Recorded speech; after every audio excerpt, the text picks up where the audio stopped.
સ્વામિનારાયણ ભગવાને શિક્ષાપત્રીમાં શિવ અને નારાયણનું એકાત્મપણું કીધું છે. કોઈએ ભેદ જાણવો નહીં. જે નારાયણ છે એ જ શિવ છે અને શિવ છે એ જ નારાયણ છે. બહુ મોટી વાત મહારાજે કીધી છે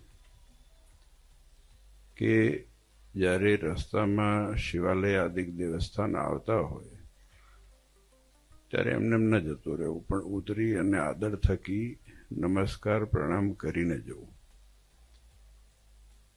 આ આપણા સ્વામિનારાયણ સંપ્રદાયની એક સનાતન વૈદિક પરંપરા છે.